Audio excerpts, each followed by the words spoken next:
고린도후서 12장 7절부터 10절까지 말씀 우리 다 같이 한 음성으로 합독해서 읽도록 하겠습니다. 여러 계시를 받은 것이 지극히 크므로 너무 자만하지 않게 하시려고 내 육체의 가시 곧 사탄의 사자를 주셨으니 이는 나를 쳐서 너무 자만하지 않게 하려 하심이라. 이것이 내게서 떠나가게 하기 위하여 내가 3번 주께 간구하였더니 나에게 이르시기를 내 은혜가 내게 족하도다. 이는 내 능력이 약한 데서 온전하여짐이라 하신지라. 그러므로 도리어 크게 기뻐함으로 나의 여러 약한 것들에 대하여 자랑하리니 이는 그리스도의 능력이 내게 머물게 하려 함이라. 그러므로 내가 그리스도를 위하여 약한 것들과 능력과 궁핍과 박해와 곤고를 기뻐하노니 이는 내가 약한 그때에 강함이라. 아멘. 우리가 실패했을 때 그 실패를 실패로만 보는 사람이 있는가 하면 그 실패를 성공의 시금석이나 발판으로 보는 사람이 있습니다. 후자는 성공할 수 있는 사람이지요. 고통을 당할 때 그 고통을 고통으로만 이해하고 절망하는 사람이 있는가 하면 고통 뒤에 다가올 영광을 바라보고 용기 백배하는 사람이 있습니다. 그 사람이 장차 영광을 누리게 될 것입니다. 오늘 읽은 본문의 사도 바울은 자신에게 자신을 찌르는 가시가 있었는데 오히려 그 가시 때문에 자신의 신앙에 큰 유익이 되었다고 하는 그런 고백을 본문에서 듣습니다. 가시 그 자체는 결코 좋은 것이 아닙니다. 가시는 그것이 어느 곳에 위치해 있든지 별 도움이 되지 않습니다. 가시는 찌르고 핥히고 상처를 만듭니다. 그러나 가시가 언제나 해로운 것만은 아닙니다. 꽃 중에 꽃을 장미라고 말합니다. 이 장미꽃에는 가시가 있죠. 이 장미꽃에 있는 가시가 아무나 함부로 그 아름다운 꽃을 꺾지 못하도록 보호하는 역할을 합니다. 백합꽃 주변에 가시에 찢겼을 때, 바람이 불어 찢겼을 때 그 바람을 타고 그 백합의 향기가 더욱 진동한다는 사실을 우리는 압니다. 그래서 그리스도인을 가시밭의 백합화라고 부르기도 합니다. 바람이 불어 상처를 받고 고통을 겪을수록 그 내면에 잠재해 있는 그리스도의 향기가 드러나게 되는 존재, 그가 곧 그리스도인이다, 그 말씀이죠. 대구 제1교회를 담임했던 목사님들 가운데 이상근 목사님이라고 계십니다. 이분은 유명한 성경학자죠. 주석을 신약, 구약 그리고 외경까지도 주석을 써서 널리 알려진 그런 분입니다. 이분은 외아들이었는데 12살부터 예수를 믿기 시작했습니다. 외아들, 귀한 아들이 예수를 믿으니 온 집안이 다 예수를 믿게 됩니다. 그런데 16살 되었을 때에 왜 그랬는지도 모를 병이 발에 생겼습니다. 발 뒤꿈치가 아파서 디딜 수가 없습니다. 그래서 이상근 학생이 너무너무 발이 아파 디딜 수가 없으니 3년 동안 집에만 틀어박혀 있었습니다. 그리고 그 3년 동안 성경을 읽고 연구하고 묵상하는 일에 전념을 합니다. 그가 후일의 성경학자가 될 수 있었던 것은 그 3년에 고통스러웠지만 온 마음을 하나님께 드려 성경을 읽었던 그 시간이 그를 그렇게 만들었다. 그는 그렇게 고백합니다. 제가 모든 사역을 다 마치고 은퇴한 후에 의사의 권면을 받고 병원에 가서 점검을 하고 사진을 찍고 그리고 뒷발꿈치를 수술을 합니다. 거기서 눈에 잘 보이지 않는 1.5cm 가량의 머리카락 굵기의 철사가 거기서 발견이 됐고 수술을 통해서 제거했습니다. 이상근 목사님이 이렇게 고백합니다. 이 철사가 나에게 가시가 되어 60년 동안 나를 찔렀으나 이 가시는 내가 성서학자가 되게 한 하나님의 은혜의 도구였습니다. 바울의 경우도 찌르는 가시 때문에 자신의 삶과 신앙을 바르게 추스려 나갈 수 있었다, 그렇게 고백합니다. 오늘 이 아침에 성경에 나타난 세 종류의 가시를 살펴보면서 오늘 우리에게 주시는 은혜 나누려고 합니다. 첫 번째로 살필 가시는 인류 최초의 가시입니다. 이름하여 가시덤불과 엉겅퀴입니다. 온 세상에 충만하게 된 가시덤불과 엉겅퀴를 살피려고 합니다. 창세기 18장에 보면 땅이 내게 가시덤불과 엉겅퀴를 낼 것이라. 범죄한 아담과 하와에게 하나님께서 명령하셨어요. 땅이 내게 가시덤불과 엉겅퀴를 낼 것이다. 땅에 씨를 뿌리면 파릇파릇 예쁜 싹이 나고 열매를 맺는 것, 이 창조의 질서입니다. 에덴 동산의 모든 땅이 아름다운 꽃을 피워내고 열매를 맺고 아담과 하와에게 있어서 하나님이 준비해 놓으신 충만한 넉넉한 그런 은혜들이었습니다. 그런데 범죄한 이후에 땅이 가시와 엉겅퀴를 내게 된 것입니다.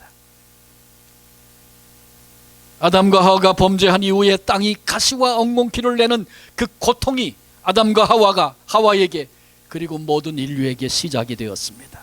다시 말하자면 심은 대로 뿌린 대로 거두지 못하고 토질이 변하고 땅이 말을 듣지 않아서 역행현상이 일어나게 된 것입니다.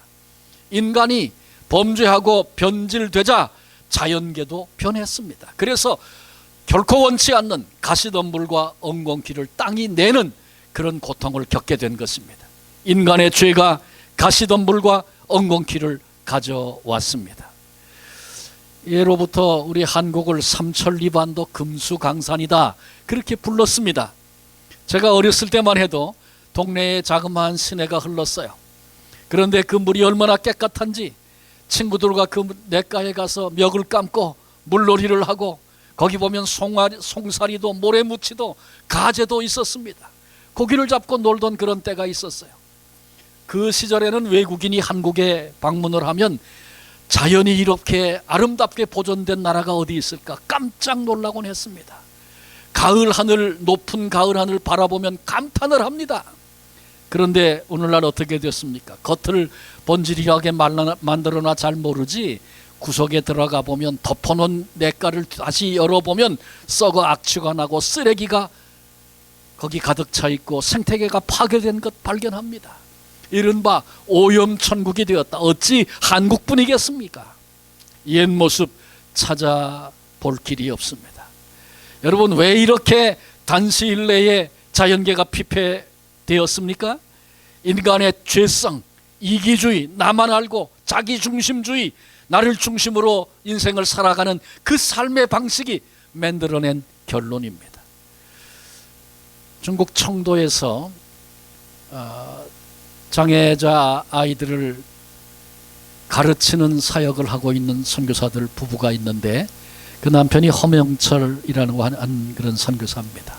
이 친구는 조선족인데 연변과기대가 생겼을 때 거기 입학을 해서 공부를 하면서 예수님을 만나게 됐고, 그 다음에 거기 사역자로 나와 있던 분과 결혼을 하도록 하나님이 그렇게 은혜를 주셨어요. 과기대를 1등으로 졸업을 합니다. 그의 고백을 들어보면 그 전에 공부할 땐 공부 잘 못했대요. 그런데 예수님 만나고 나서 예수님이 학문의 눈을 열어주셔서 공부가 되고 이해가 되고 깨닫는 역사가 있고, 그래서 쉽게 학위를 받았습니다. 그리고 하나님이 부르셔서 한국에 나와서 한국에서 화학 쪽에 박사학위를 아주 젊은 나이에 받습니다. 그리고 하나님께서 그를 사명자로 부르셨어요. 사명자로 부르셔서 미국에 가서 신학을 공부했습니다. 영어권에 가서 공부하면 좋겠다. 그리고 미국에 가서 아주 좋은 유수한 대학에서 공부를 하고 목사가 됐어요. 다른 유혹이 많이 있었어요. 그런데 다 뒤로 하고 다시 중국으로 들어가서 선교사의 길을 걷습니다.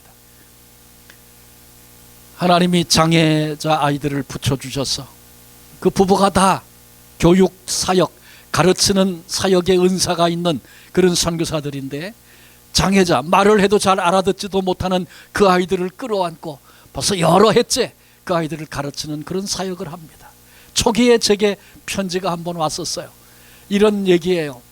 아이들을 가르치려고 교실이 모자라서 아이들이 늘어나니까 교실을 꾸며야 되는데, 그래서 할 수 없이 이제 폐허같이 버려진 그곳을 교실로 만들기 위해 가보니까 가시덤불과 엉겅퀴가 앞뒤로 가득한데 이걸 다 쳐내고 다시 수리를 해야 교실로 쓸 수 있겠다. 그래서 이 박사가 거기 들어가서 가시덤불을 뽑아내고 엉겅퀴를 잘라내고 그것을 닦아내기 시작했어요.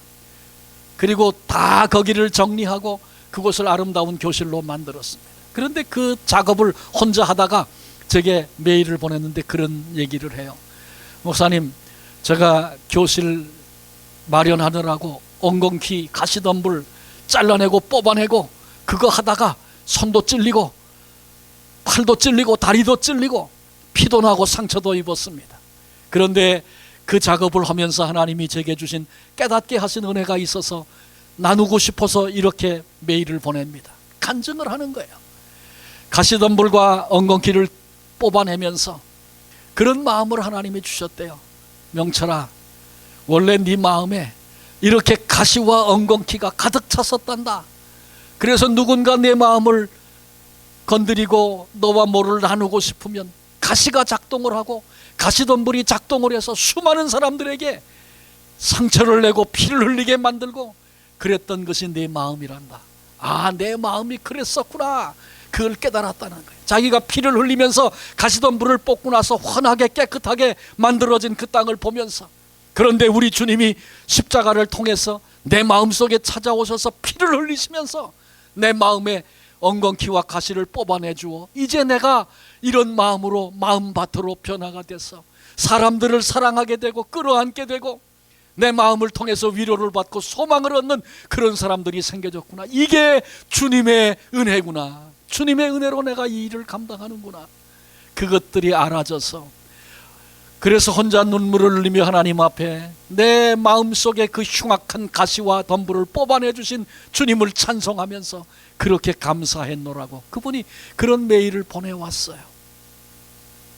여러분, 어찌 그분뿐이겠습니까? 아담과 하와가 범죄한 이후에 땅이 우리를 향하여 가시와 덤불을 낼 뿐만 아니라 우리 마음이 피폐해져서 죄악으로 살아가면서 우리 마음속에 원치 않는 가시와 덤불로 가득해서 나를 건드는 사람에게 가시로 반응하고 덤불로 반응하고 그래서 수많은 상처를 주며 살아왔던 모습, 저와 여러분 우리의 모습은 아닌가요? 지난날 곰곰이 생각해 보니 내 마음속의 엉겅퀴와 가시가 내 삶의 자리를 엉망으로 만들어 버렸었구나. 그것을 주님이 정결하게 바꿔주셨구나.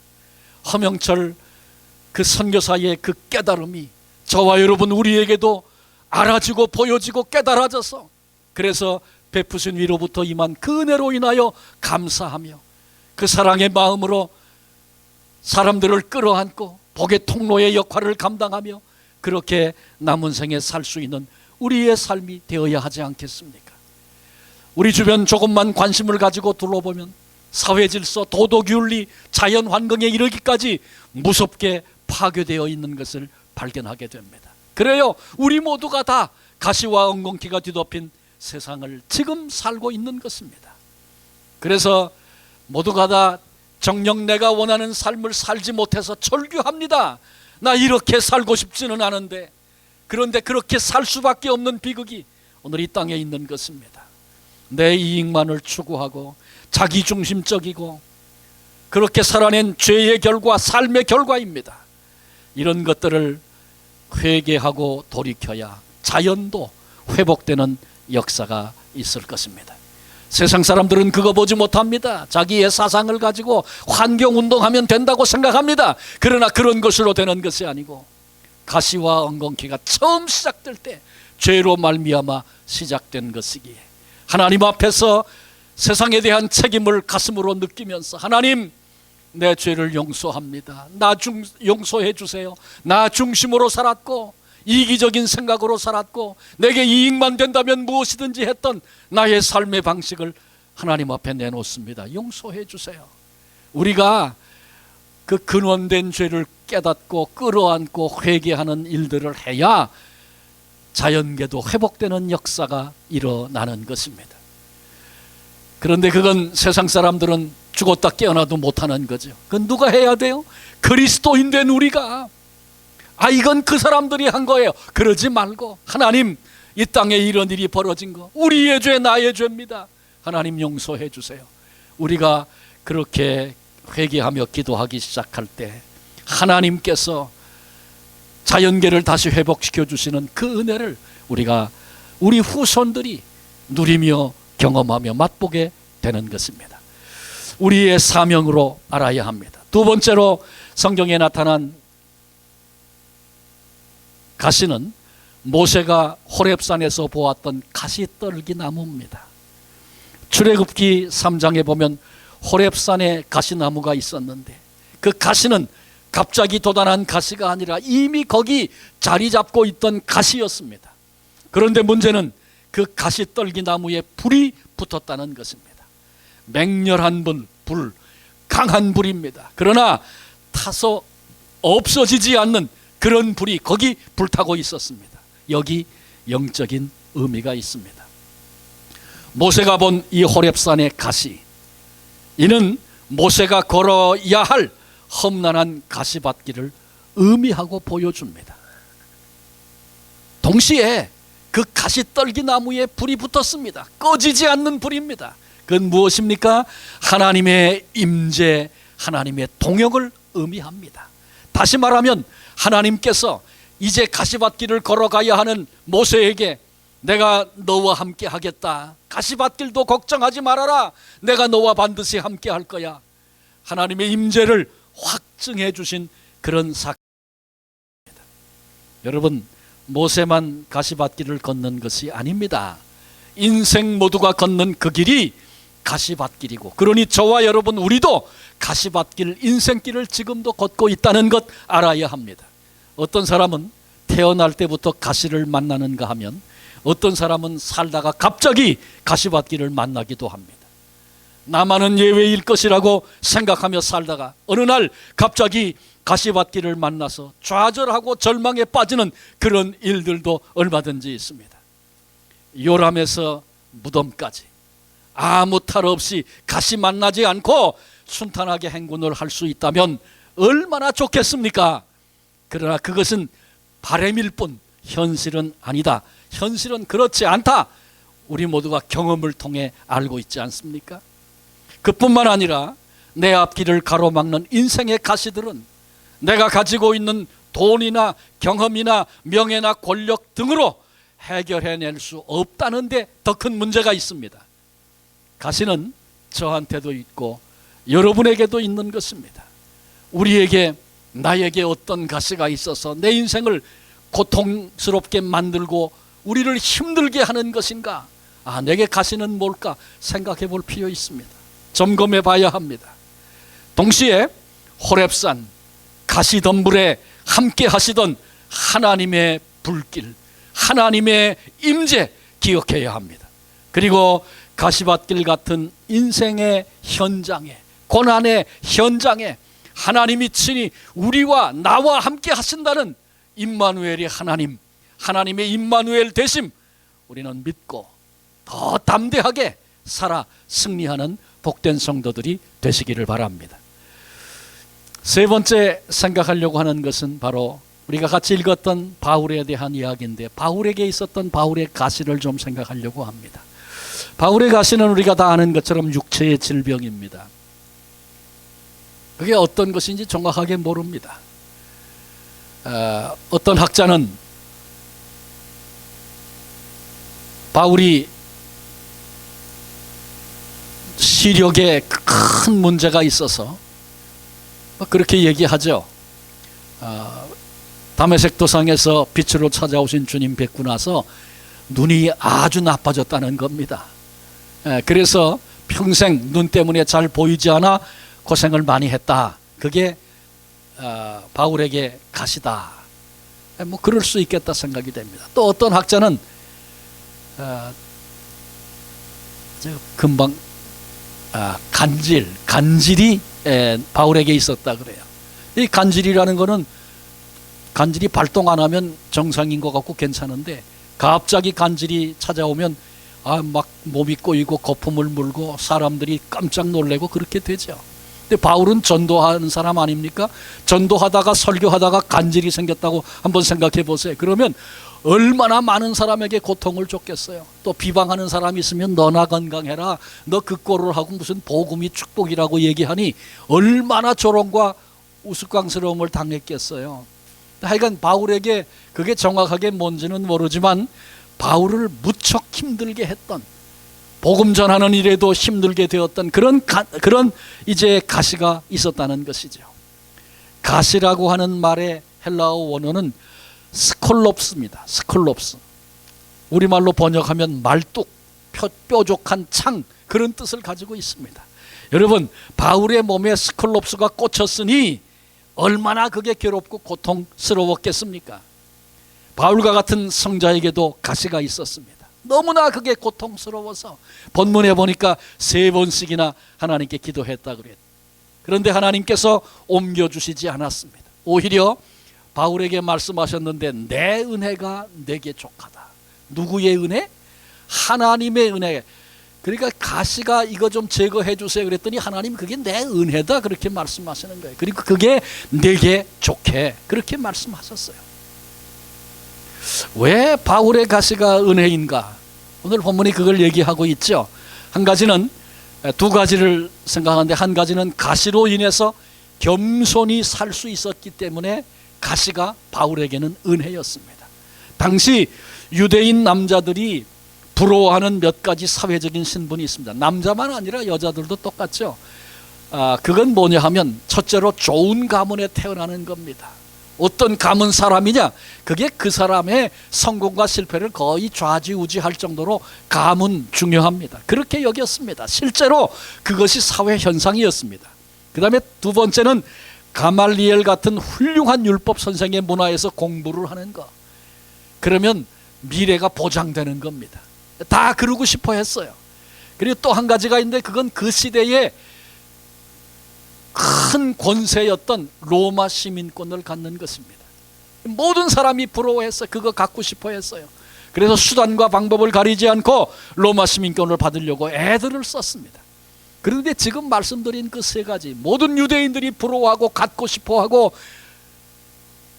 그 3가지를 다 갖춘 사람이 바울 아닙니까?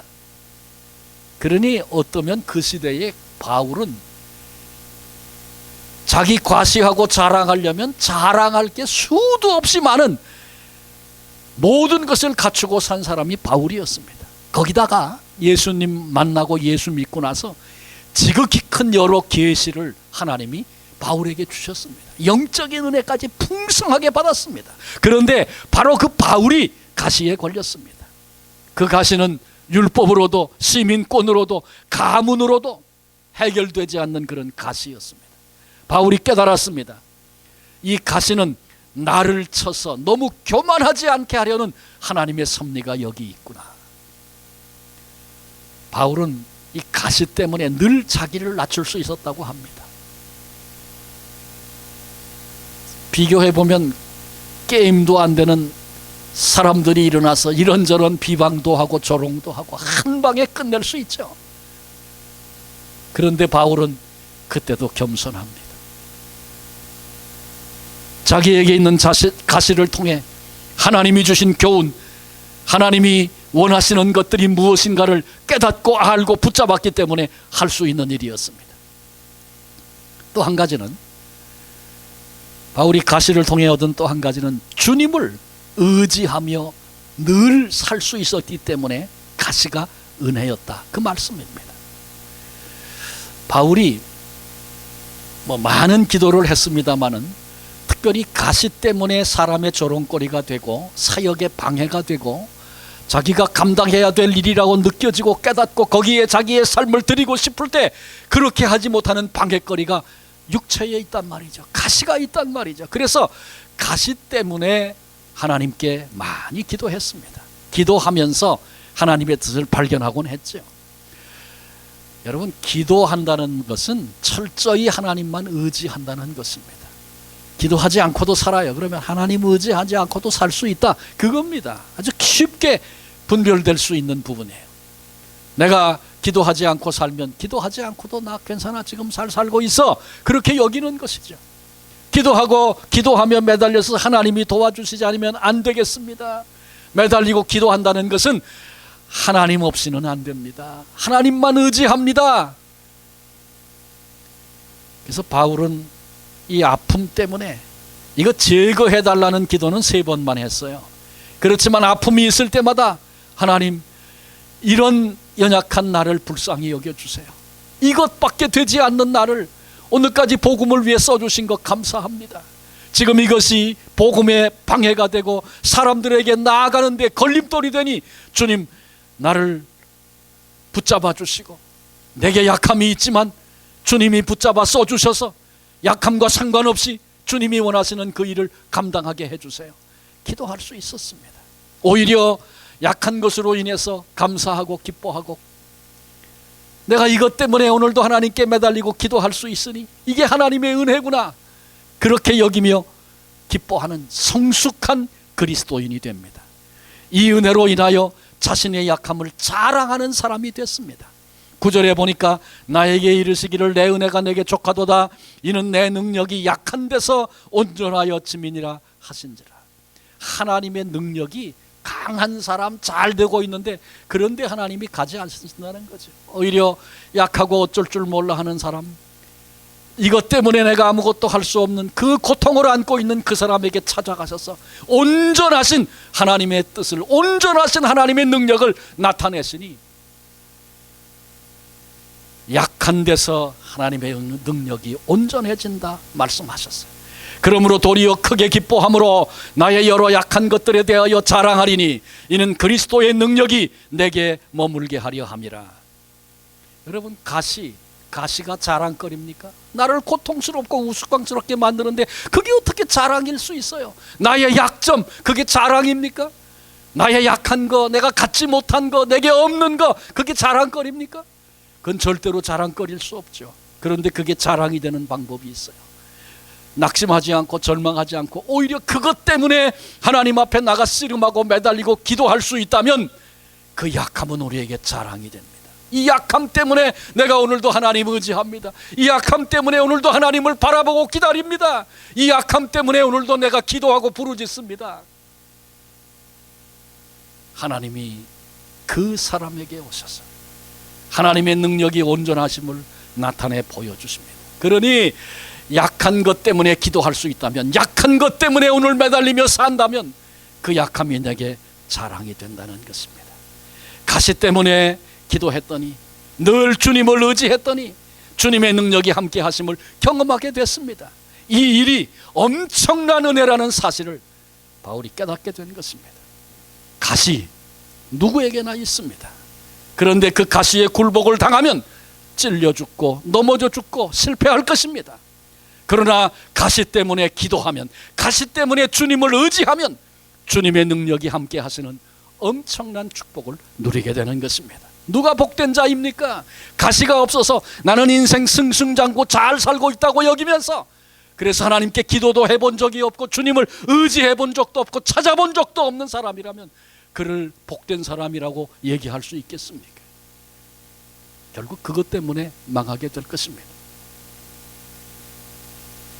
그런데 약함과 허물 때문에 오늘 하나님 앞에 엎어져서 부르짖고 간구할 수밖에 없는 그런 영혼, 그런 존재, 그런 심령이라면 그는 복된 사람입니다. 왜? 하나님의 온전하심을 결국 누리게 될 것이기 때문에 그렇습니다.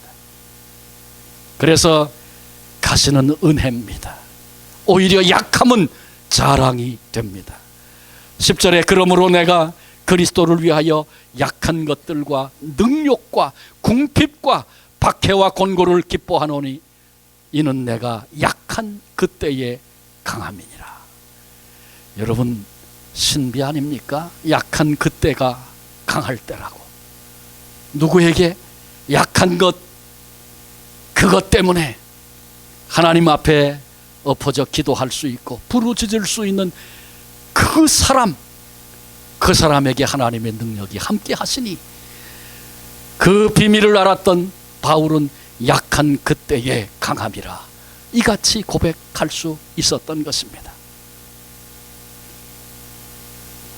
인간은 누구에게나 형태와 모양은 다를 뿐 엉겅퀴와 가시가 있기 마련입니다. 가시는 고통을 동반합니다. 아픔을 가져다 줍니다. 우리의 그 약함은 수치가 되기도 합니다.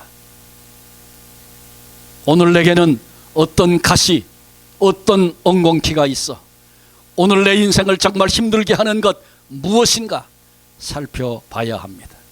그러나 이런 가시와 엉겅퀴로 인해서 절망하고 좌절하고 포기하는 어리석은 자가 되지 마십시다. 오히려 이 문제를 가지고 이 문제 때문에 주님 앞으로 나아가 기도하고 아뢰십시다. 주님 앞으로 나아가 주님을 의지하고 그 모든 문제를 전적으로 우리 주님께 맡겨드리십시다. 주님은 결코 우리를 외면하지 않으시는 분입니다. 결코 우리를 모른 채 하시는 그런 분이 아니십니다.